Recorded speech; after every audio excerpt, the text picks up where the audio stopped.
Blessed be my witches, my spiritualists, and welcome to another episode of Witch Please. It is I, Odin the Seer, and today I wanted to do another What You Heard video because people are starting to get on my last nerve. The thing that I wanted to discuss today was people not taking risks.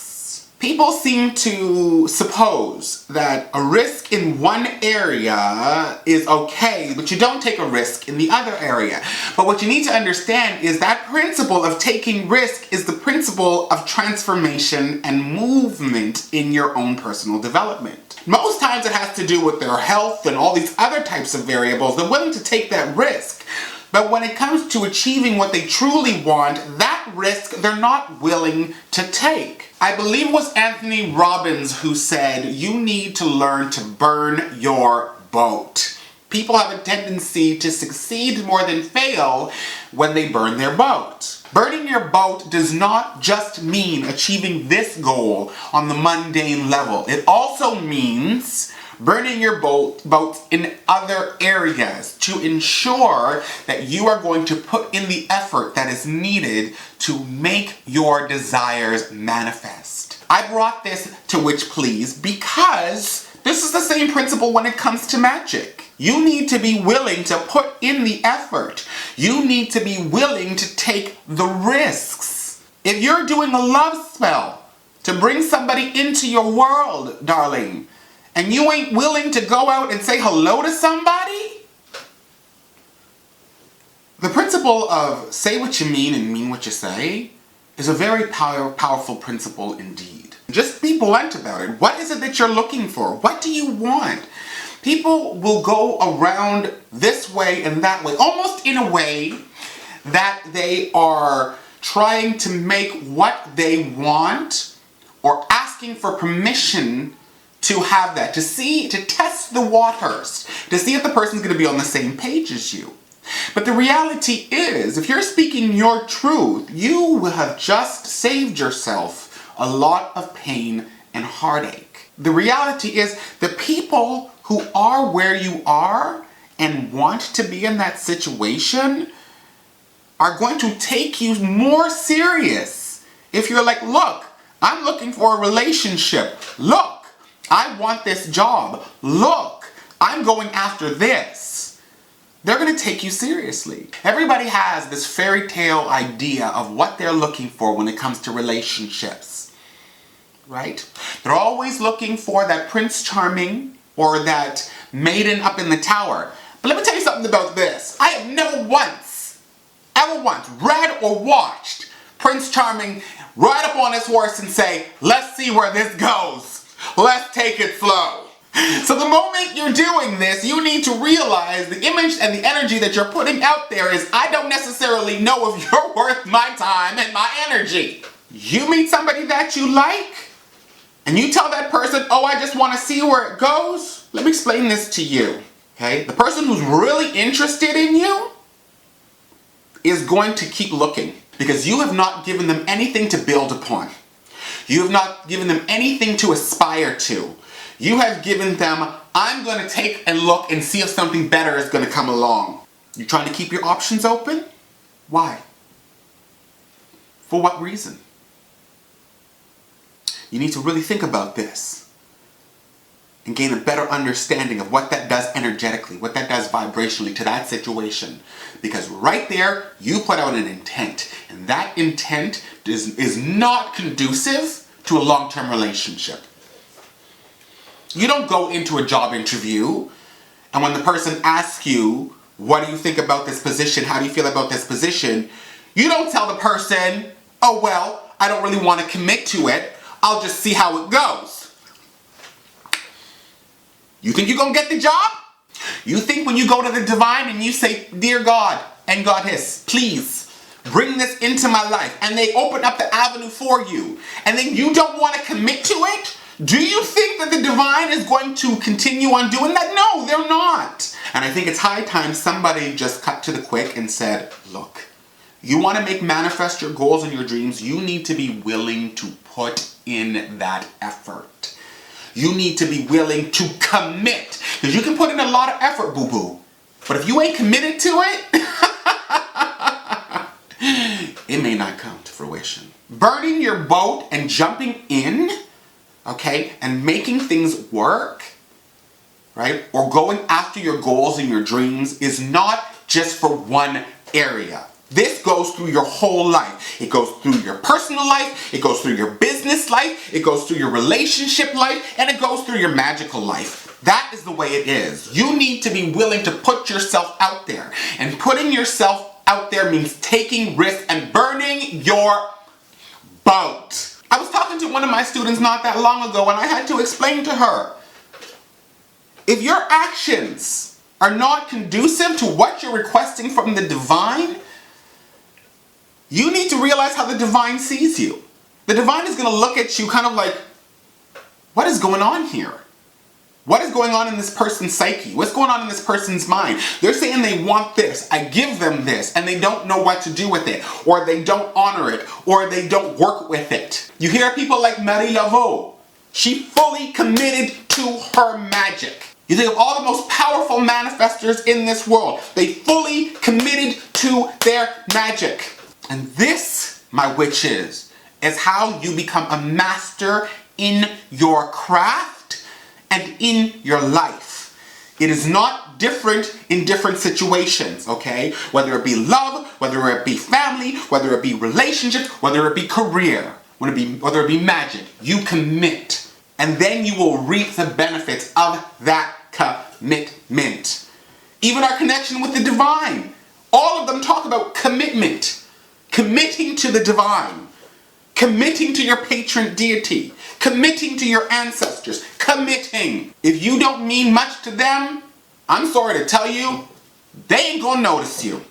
Hard pill to swallow, my witches, but it's true. Now, this does not mean that you cannot have lapse of faith and so on and so forth, because of course, situations are gonna happen in your life, things are gonna happen, and you're not gonna know why. But if you're committed to the divine, you will always have something to hold on to. True relationships are built on commitment. Friendship, relationship, all ships.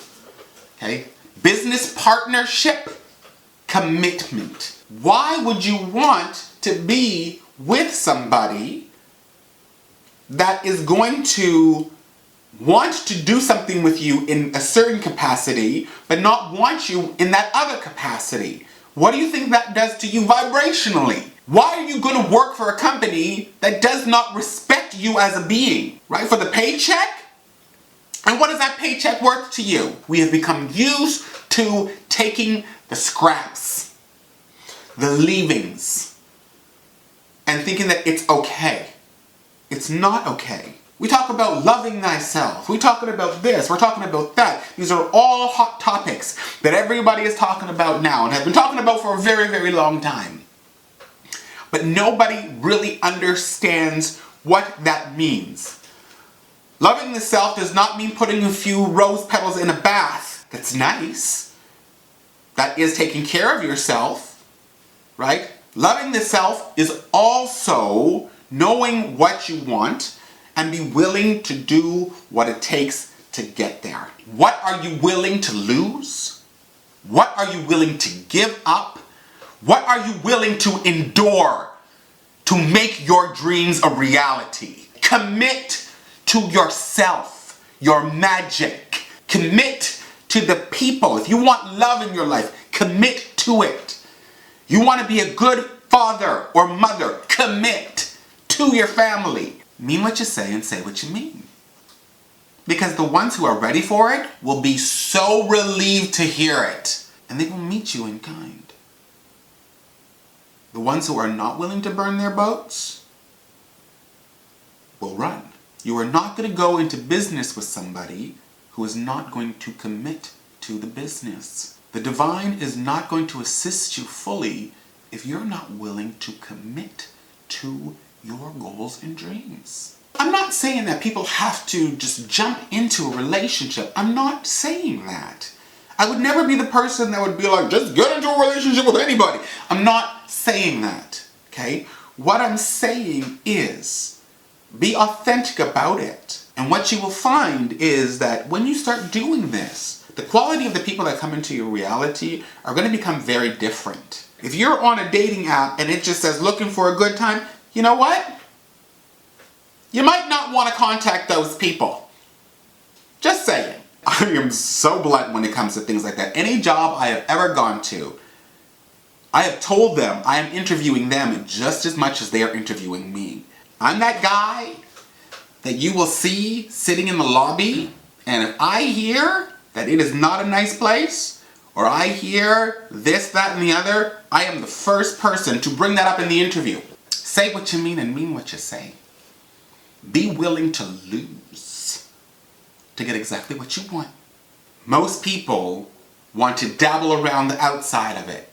They don't ever want to commit to something. They don't want to commit to the job. They don't want to commit to the person. They don't want to commit to their lives. They want to just dabble. See what's out there. And because of that, they lose out on all the blessings that the divine has given them on a daily basis. They are missing all the signs that the divine has given them on a daily basis. They are missing all the opportunity the divine has given them on a daily basis because they don't want to commit to themselves or the divine or the avenues being placed in front of them. So I have a friend, she's in a long-term and long-distance relationship. They've been together for 4 years. They see each other every 2 weeks for a weekend. She's perfectly happy with that. She doesn't really need anything more. She doesn't want to move in. She doesn't really want to marry in the next couple of years at least. And so she's happy with that, but he would want to move in and he would want to marry if she said yes, you know. So I'm wondering, who is the one who's not committed in this relationship? Is it her or is it him? It's him. She seems to be very committed to what she wants. If she doesn't want to get married and have kids or any of these things at this point, I'm sure she probably doesn't want to have kids either, does she? No. No? Okay. And he probably does. She said probably not, but I mean... Exactly. Yeah. So what you need to understand is that she's not really being as authentic with him as she can be. Okay? Yeah. That's her problem right there. She needs to realize that this is what he wants. If you don't know what you want, go. Find somebody else that more wants what you want, doesn't want to have kids and wants a long distance relationship. Okay? But he is also not being very authentic with himself, and he's not willing to burn his boat. Right? Because, and don't get me wrong, I strongly believe that, you know, sometimes you make allowances and sometimes you forego other things in your life if you really do care about that person. And there's no doubt that these two care about each other. They've been together for 4 years. But the reality is they're not doing anything to be able to truly have that kind of relationship that they want. What is this guy going to come out with at the end? Yeah, that's what I'm wondering. I'm just like, where is this going to go? Is it just not going to evolve? Well, exactly, right? So now he's at home, at his own house, you know, all this time, wanting to have kids, wanting to have this, wanting to have the other. He can probably have children up to his 80s or whatever, so he's kind of lucky that he's got a little bit more time. But think about if the shoe was on the other foot. You're going to lose out the opportunity to have something that you truly want for someone who is not willing to commit themselves to the situation? No, you need to commit yourself to what you truly want. Yeah, so he's not committed to what he No, and it's probably because he's afraid he's not going to be able to get anything better. Are you going to spend your whole life being with somebody and never having an experience because that person has made the decision and they're being authentic with themselves, they're committing to what they want, and you don't have the right to commit to what you want? Or you're too afraid to commit to what you want? You're too afraid to burn your boat? Right? Because you want options? No, honey. What you need to understand at this point in time is you're just taking away one of your options. And you might end up resenting your partner. Exactly. Do you think that all people of color and whatnot would be able to stand proud and have the rights that they have if the people said, oh, I don't want to lose what we have right now? No.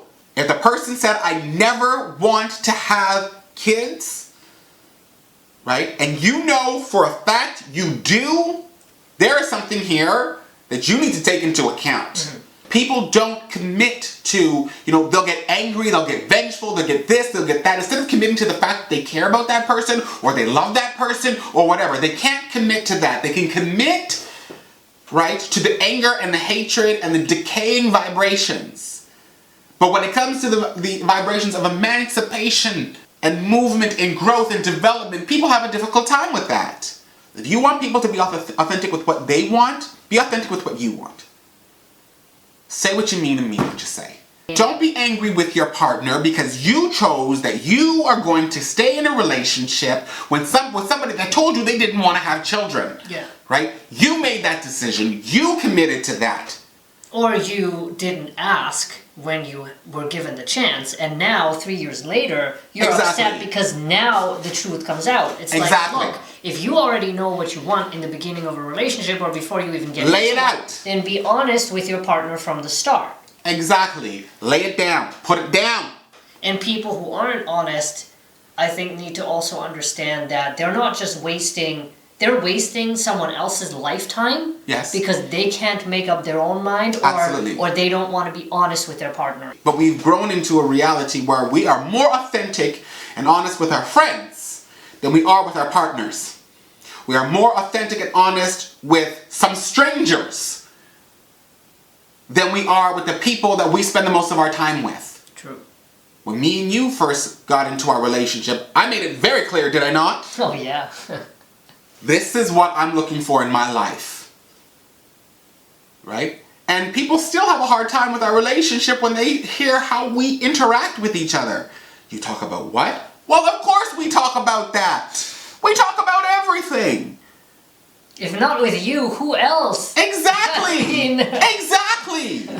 Do you know what I mean? What am I going to do? Call my best friend and be like, okay, so Loki's in the... Let's talk... No, honey, if I can't talk about it in front of Loki... If I can't talk about it in front of Loki, I ain't talking about it. Well, I'm sorry, but I'm in a relationship with you, not my friend. So... Exactly. You know what I mean? What? Well, my partner just did this and I need someone to talk to. Well, your partner's sitting in the kitchen. Call me and I will give you my idea or another perspective on the situation, but why are you calling me first? If it's about the relationship, yeah. Like, obviously, you know what I mean? If I'm into something and you're not into it, yeah, I'm going to call my friends to talk about that. Absolutely. You know what I mean? Because you can even talk... I know you talk to your friends sometimes when I've got on your last nerve. Right? Just a vent. Right? Just to vent. But I also know that if you have something to say, you're going to say it. Oh, yeah. And how many times have I told you, go call your friend? How many times have I said that to you? How many times have you said that to me? Yeah. Right? For different perspectives. Yeah. You don't call your friend to have them sort out your relationship. Talk to the person that's in the relationship. Do you think someday he might want to have children? Ask him. Have you tried that yet? Do you think I should leave this job? Do you like it there? No? Then tell your boss. That's the thing. If you actually burn your boat, you have nothing. You don't have a safety net. You don't have a plan B to fall onto. So you need to make plan A work. Exactly. There is no other option. Absolutely. Do you know, and now, guys, let me explain this to you. Burning your boat does not mean burning your bridges. I had this one coworker. Girlfriend burnt her bridge, not her boat, and went for another position. And she went and didn't tell anybody until her last day. Came in with champagne, drank the champagne, was doing a toast. It was her last day. Nobody knew. Well, let me tell you, that didn't work out for her because she wasn't a very authentic person. She went to go back for that position again. They didn't give it to her because she burnt her bridge. Okay? Be kind. If your happiness means that you have to commit to changing your profession to be happy, you went to school your whole life to be an accountant, or a doctor, or whatever, and you decide that you prefer to do something else that other people may see as being below what you're qualified for, if it's a passion for you, commit to it. Do it. Don't allow illusions to hinder you from it. And every time I think about this, I think of the scene from The Color Purple when Nella, when she says, nothing but death can keep me from it. When you want something in your reality, commit to it, and nothing but death can keep you from it. And that is our episode for today. If you have not subscribed, you know you need to press subscribe, join the Witch Please family, and do not miss out on a thing. You can follow us on Twitter, Tumblr, Instagram, as well as Facebook. You can always send me a personal email at witchpleaseofficial@gmail.com, or you can leave a comment below. Don't forget to press that bell icon so you're notified when a new video comes out, because you know you don't want to miss a thing. I said it before, my witches, my spiritualists, and I will say it again. It is a pleasure to have you in my world. It is an honor to have you in my magic. And you are always in my heart. And remember, nothing but death can keep me from it. I love you, my witches.